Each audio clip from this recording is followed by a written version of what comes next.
7h20 sur Europe 1, c'est l'heure de l'édito éco, Dimitri Pavlenko. Bonjour Agnès Verdier-Molinier. Bonjour Dimitri, bonjour à tous. Agnès, une pétition citoyenne est en cours sur le site de l'Assemblée nationale pour une grande sécu. De quoi s'agit-il ? Et oui, cette pétition est ouverte en ligne jusqu'en juin et reprend la proposition faite par les socialistes dans le cadre des municipales de créer une grande sécu qui, soi-disant, rembourserait à 100%, réduirait à zéro le reste à charge. Certains vivent dans le mythe de la sécu de 45 qui a fêté ses 80 ans l'an dernier et imaginent une assurance maladie à 100% publique, obligatoire et administrative. Le principal reproche qu'ils font aux complémentaires santé, d'ailleurs, c'est leurs frais de gestion. Car les frais de gestion, assurance maladie obligatoire plus complémentaire, c'est vrai que ça fait plus de 15 milliards d'euros par an. Cela dit, 15 milliards de coûts de gestion pour l'assurance maladie en France, c'est quand même très très cher. Effectivement, nous payons des coûts de gestion en santé beaucoup plus cher que la moyenne de la zone euro.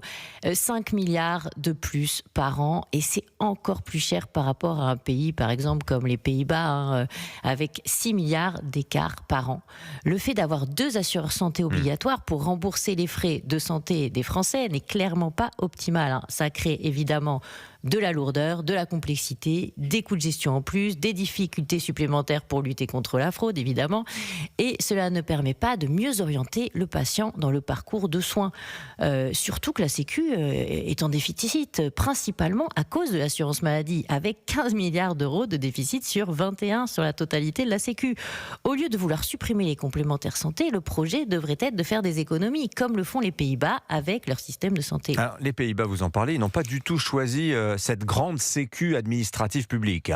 Et non, ils ont choisi la liberté de choix de l'assureur au premier euro, avec des assureurs privés en concurrence, des réseaux de soins qui permettent un meilleur accompagnement.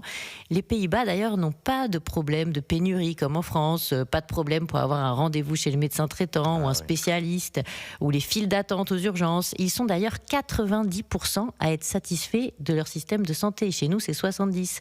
Pourtant, ils dépensent 40 milliards de moins que nous en santé par an. Et d'ailleurs, les Suisses aussi ont choisi par une votation en 2014 la concurrence entre assureurs au premier euro et c'était à 62% que les votants ont refusé la grande sécu.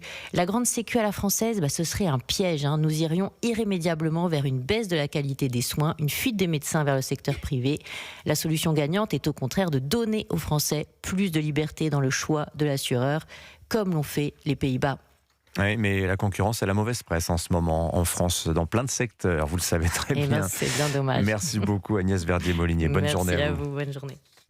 C'était l'édito éco avec